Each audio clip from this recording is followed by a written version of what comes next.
As you can find out from the news, latest news about hacking. So if you want to know about cybersecurity and hacking technology and all these things, just ask a Russian. Though I'm here not as an expert in hacking, I don't pretend to be one. So I'm here as a chess player, but more likely I'm a storyteller, and I'm going to share the story of my life and relations with the machines. And it all comes from personal experience. By the way, as you understand, I'm used to wearing many different hats. Being a chess player, self-proclaimed computer expert, human rights activist. And I was reminded last night that while flying from New York to Boston, I have to leave behind my Yankee hat and to take a Red Sox one.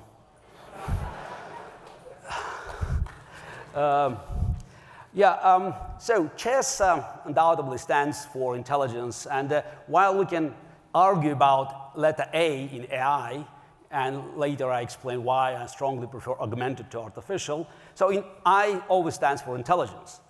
And for a long time, definitely in the Western world, greatest minds believed that chess players were some sort of superior creatures, and while analyzing the minds of the chess players, they could be potentially key to the secrets of human intelligence.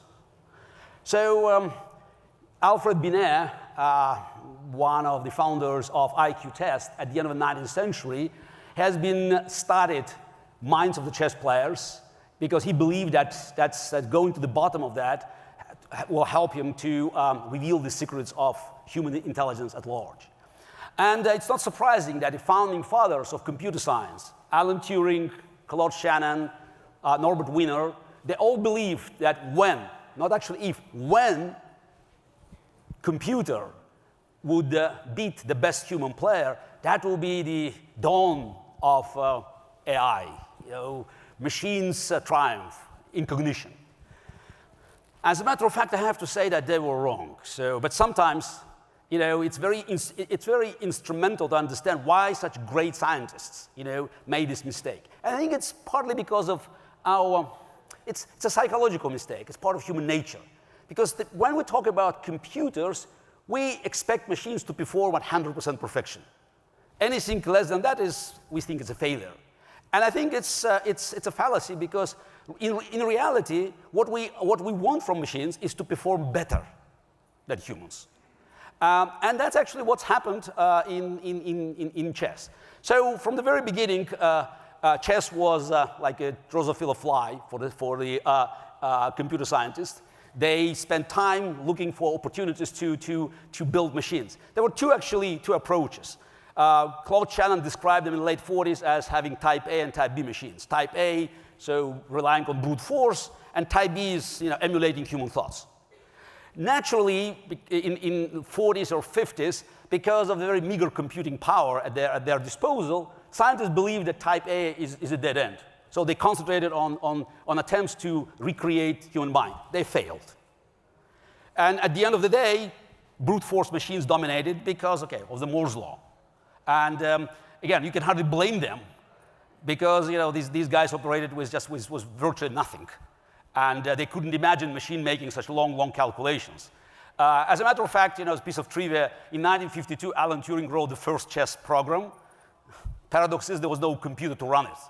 So the only game recorded was him, acting like human CPU and just making all the calculations. Again, I wish these guys had access to our terabytes of data because I believe they could just change our world for better. So I entered human-machine competition in 1985. It was June 1985, just a few months before I became the world champion. And I played what we in chess call simultaneous exhibition. For those who play chess, so it's like a professional player going around facing his amateur opponents. At this picture, yes, I faced humans, but they were merely executed moves for computers. In reality, I faced 32 chess-playing computers. Again, maybe some of you still owe this piece of antique Of course, they are no longer in production. 8 of them, there were 4 leading manufacturers, each produced 8 models. 8 of them carried my name, so I just recently, just before the event, I signed a contract with one of the companies. So I faced these machines, 32 games, and I won all of the games. Now, what is very important to remember that nobody was surprised. Of course I had to win all the games. And when I look at this picture, it reminds me of the golden age of human-machine competitions. Machines were weak, and my hair was strong.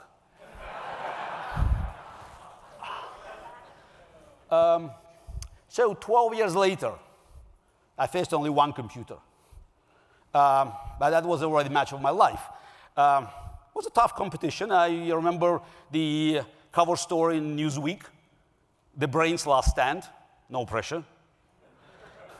And when people mention this match, 1997 match, I always remind them that the first one was in 1996 and I won it. So it was a rematch.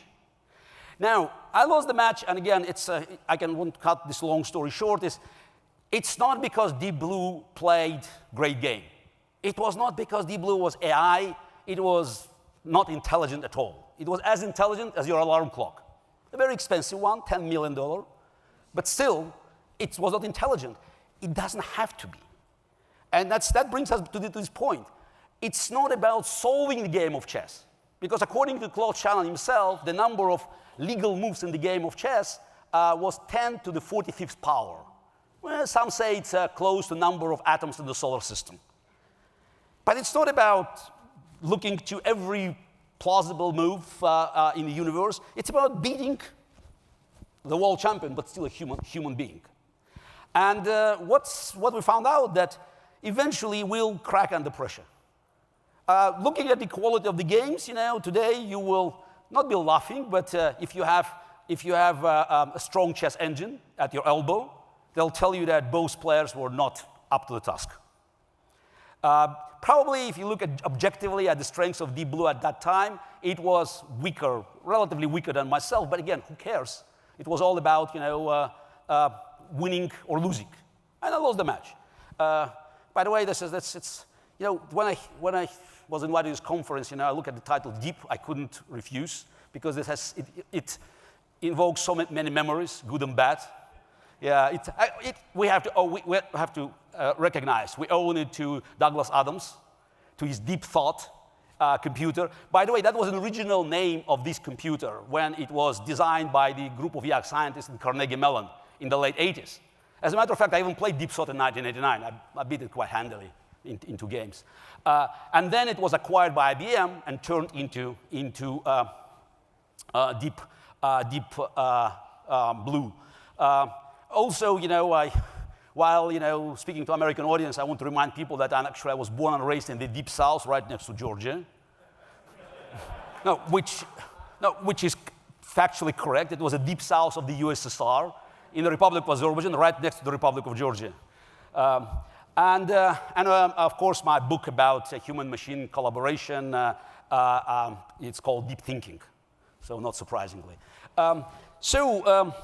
That was a big shock, and again, everybody got great interest in AI and just in machine learning, because again, it looked phenomenal since Deep Blue beat world champion in a game of intellect.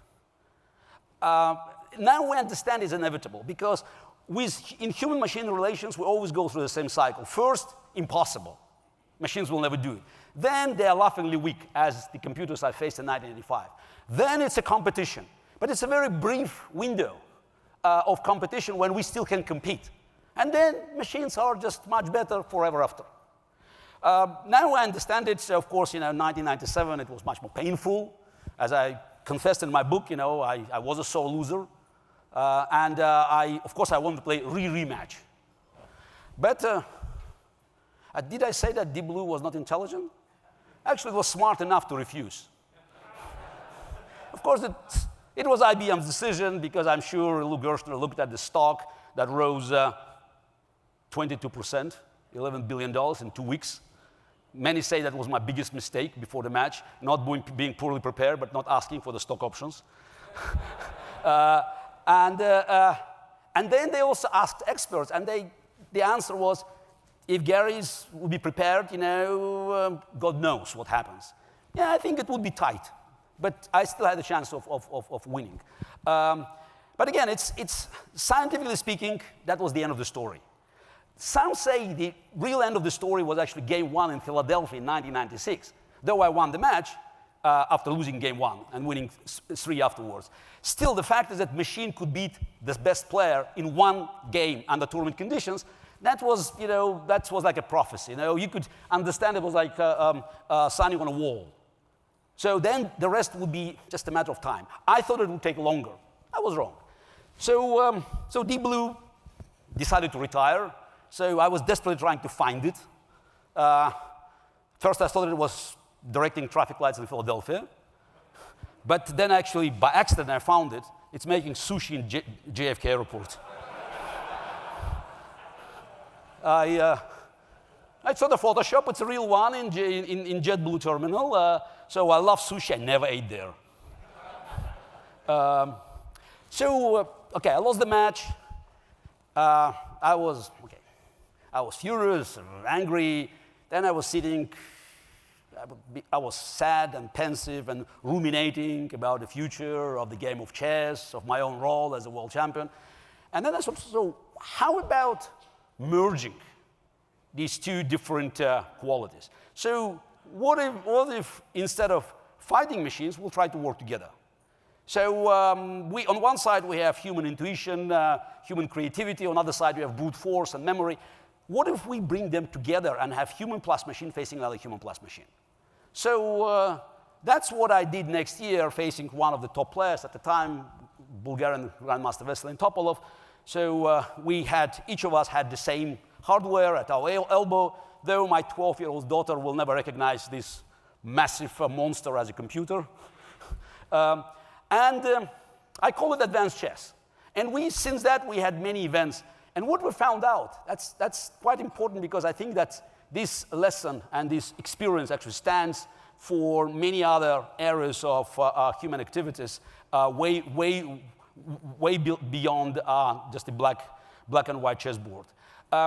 It's not about the talent and the strengths of the chess player, or just, of expert. It's not about the speed of the machine. It's about the combination. It's about interface. It's about superior process.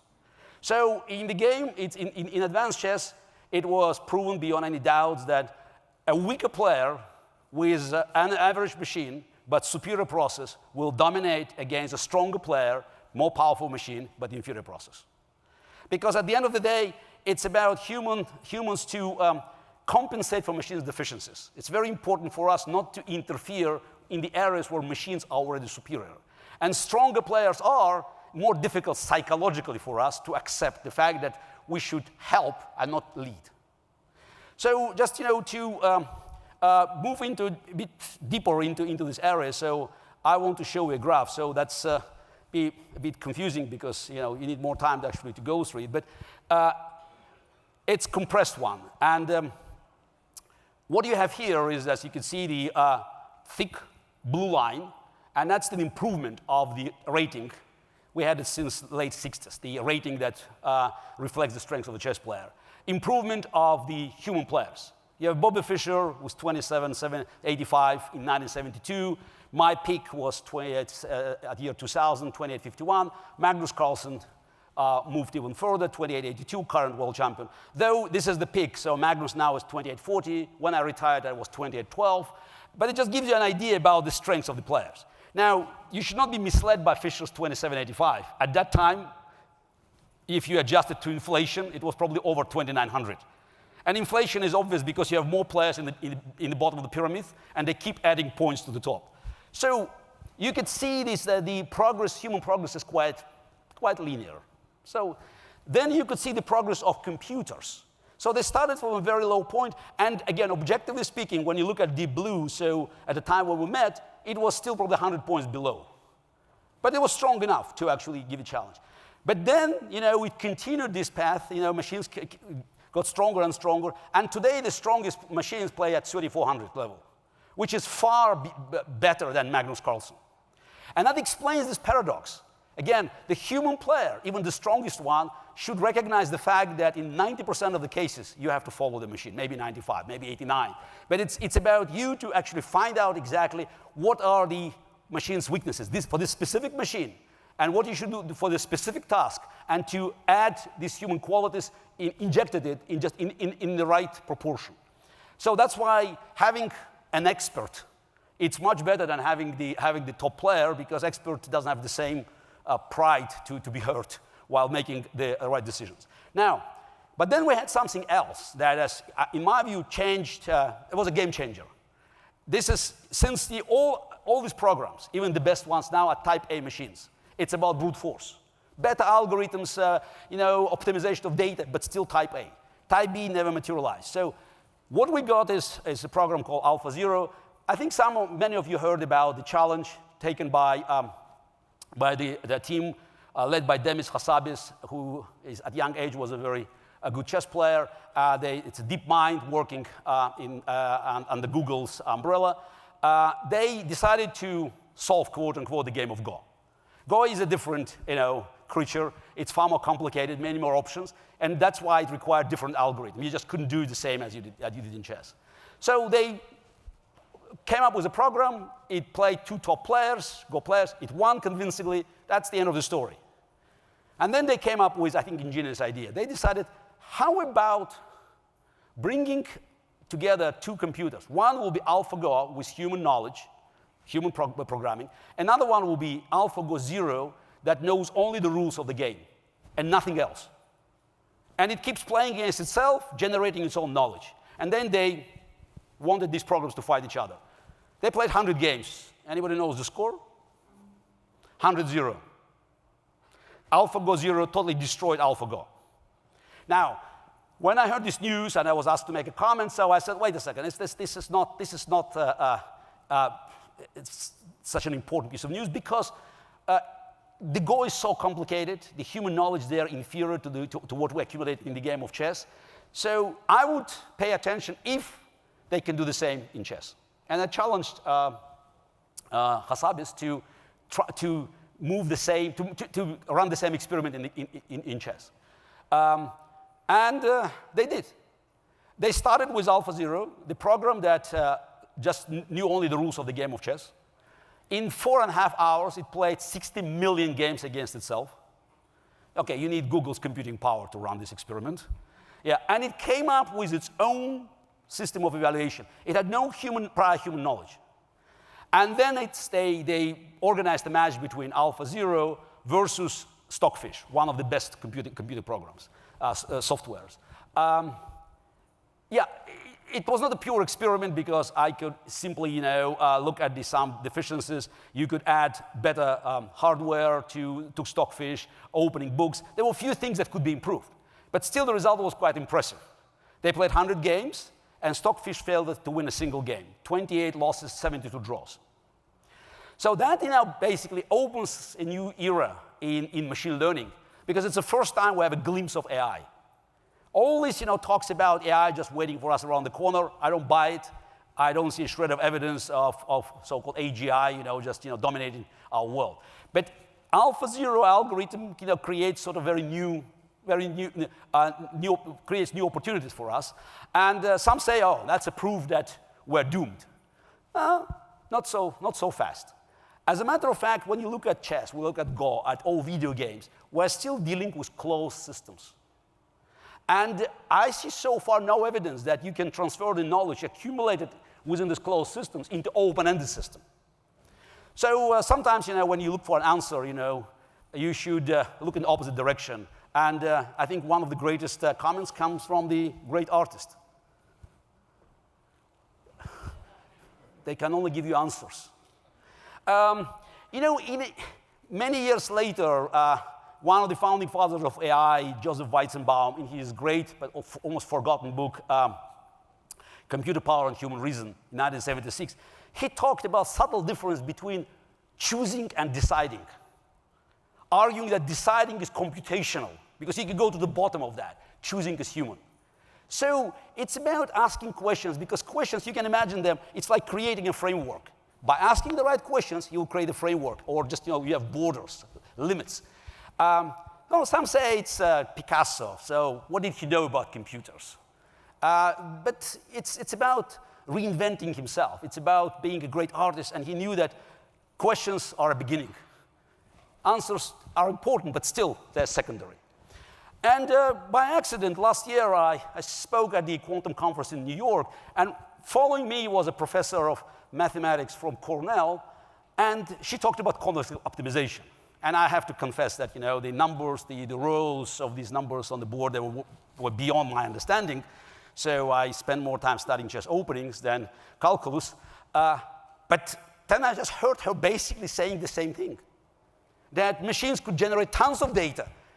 They just don't know what is relevant. It's still about humans to actually intervene and to put an end to the machine search, because machine will never recognize the moment it crosses the border and enters the territory of diminishing returns. So again, it should offer us a little, hope, I believe, because it demonstrates that there is room for humans, even with the prototypes of AI, self-learning machines that can generate their own data. I took a liberty calling it Type C machines. Because again, it's not type B, but it's something new. So I just wanted to expand on Claude Shannon's classification. So now just, have it quickly, just to run down, that's the whole cycle. So you understand why I strongly insist on calling it augmented intelligence. It's not just because of human-machine collaboration. I also think that psychologically, it's much better for people to accept augmented intelligence, because artificial sounds alien. And with all these, doomsayers, predicting the end of the world, with, expectations of apocalypses, and it is Terminators and Matrix, turning us into a form of slaves. So we'd better stick with augmented, because it's about human-machine collaboration. So the cycle starts with brute force machine that follow human instructions, and then you have smarter machines that, it's more like partnership. That's kind of advanced chess, centaurs. And now we are gradually moving into what I would call more humans being shepherds. It's operators, guide the groups of AI, like flocks of AI, towards, rich pasture of data, if you want to be poetic. So that's the cycle. That's where we are. We're still, in the beginning of this transition. And it's also, again, important if we want to play with words. So we are probably moving from optimization to transformation. Because what is happening now, it's still optimization. All these, the best, publicized machines, IBM Watson, you name them, they're still type A machines doing optimization of human data. Now we're just moving to the next stage. It takes time, but again, there's no threat for humans being in the middle of the process. Now also, looking at these kids, and I have, my daughter is 12 and my little son is just turned 3. So I understand I can envy them, because I will never be able to do what they can do by swiping their finger on the screen. But on the other hand, when we just look at this progress, from the 80s, 90s, and to these days, so the more complicated computers, they actually offer an opportunity for, guys like me, who is 55, and just I know that I will never be able to learn what these kids can do. But machines that are more sophisticated will offer me a chance to play another role. If it's about being an operator or a shepherd, sharing my strategic expertise, my creativity, maybe I have a chance. So that's another paradox. And for those who say jobs are being lost because of the machines, yes, they are being lost, as they have been lost in the history of human civilization. I always say that technology is one of the reasons why so many people are still alive to complain about technology. Now, we just will, and it's a paradox. We always look at one side of the progress. We want this. As you heard from previous speaker, and I'll mention this, it's about convenience. And we don't look at the price. It's a paradox. We live longer, but because of the technology, the industries will require some younger minds. So again, what's the point of complaining about it? It's going to happen anyway. And my concern that is it's not that AI is, or whatever, augmented intelligence, you name it, is developing too fast. I think it's too slow. Because it's inevitable. And from history, we know that in each cycle, of breakthrough technologies, first it kills jobs. It destroys industries before it creates other jobs. So it is going to kill jobs anyway. And if we artificially slow it down, if we protract the agony, it will not create enough jobs to compensate, maybe to create a financial cushion for those who are left behind. So we'd better accept this reality. And we could see that as the machines are, AI is playing a bigger role in every aspect of our life. So is the AlphaZero algorithm has been used, for instance, when I was at Weimar. So they told me that they drove their cars I think it's 8 million miles on the road and 5 billion miles virtually. So that's a future, though I understand that it's, we'll never again, for humans it will be very difficult to accept driverless cars or any technology that could potentially harm us because every accident with driverless car is a front page of a newspaper. And nobody wants to look at the other side of the story that only in this country, 40,000 people being killed in car accidents. So again, it's about machines not being perfect, but being better. But psychologically, just we are still resisting the fact that 99% performance it's far better than the human performance. So in my book, Deep Thinking, I just brought a story about humans' fear or prejudices about elevators. The technology to push the button existed from the beginning of the 20th century. And then for more than 40 years, this industry was dominated by a union of operator elevators. Because people were afraid, just to be there alone, in this box. It took actually the union to make a dreadful mistake to go on strike. And after people had to climb to Empire State Building, they decided to overcome their fear and to push the button. I bet you that in 20, 30 years, we'll have a conference where our children and grandchildren will be seriously discussing how their parents and grandparents were so dumb driving cars, because statistically, this is the biggest man killer when you look at just at the number of accidents or compare it to the planes crashes or train disasters. But having so many entries of AI, of machine into our life, so again, we should remember that it doesn't serve for good all the time.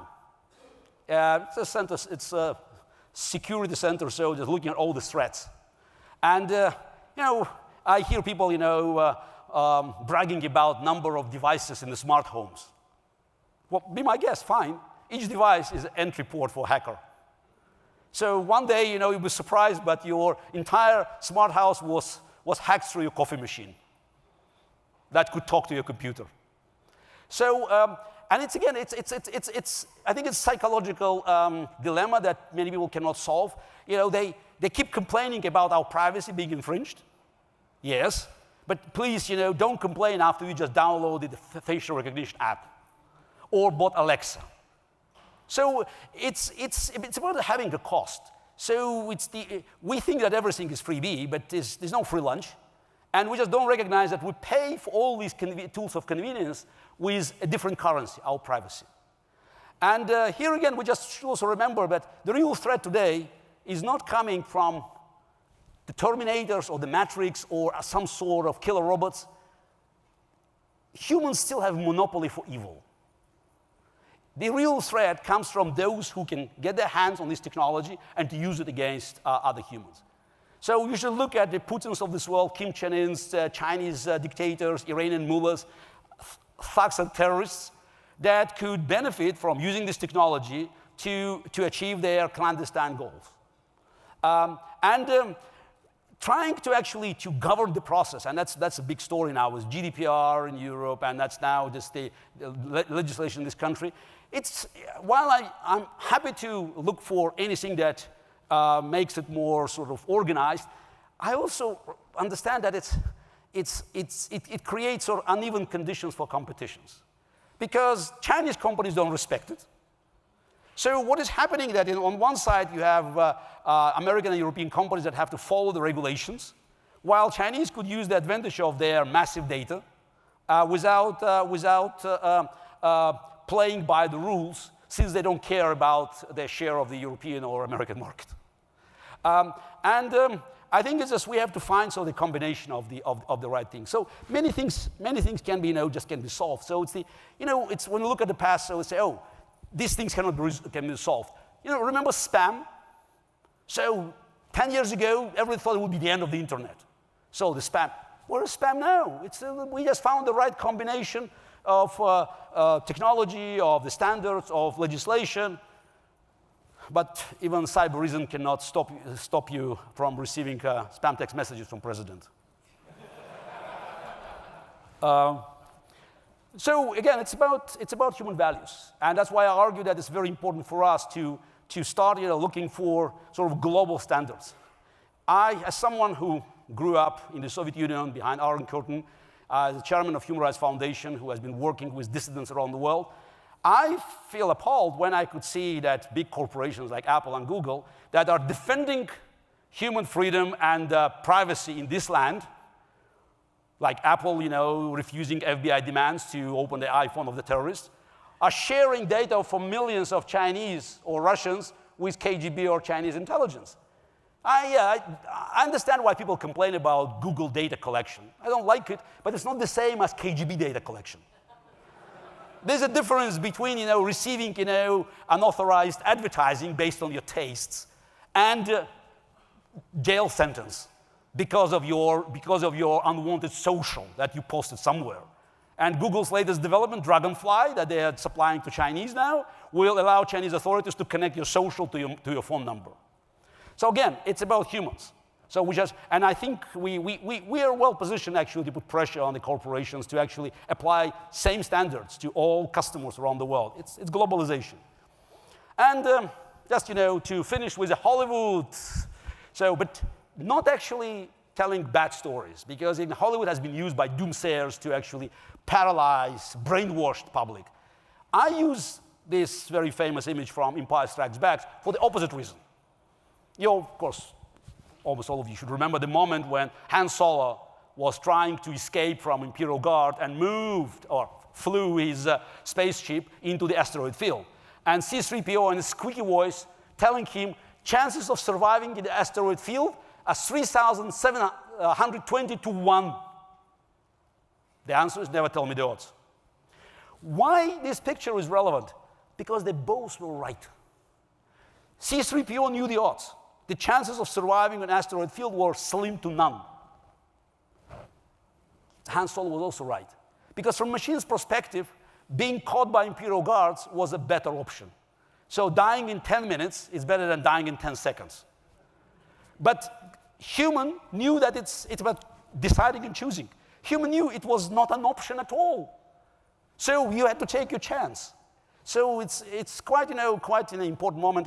And just briefly to finish on that is it's when people say it's sci-fi. And I want to tell a forgotten story. It's just totally forgotten. I wonder if anybody remembers what's happened on September 26, 1983, 35 years ago, where the world was that close to the nuclear Armageddon. This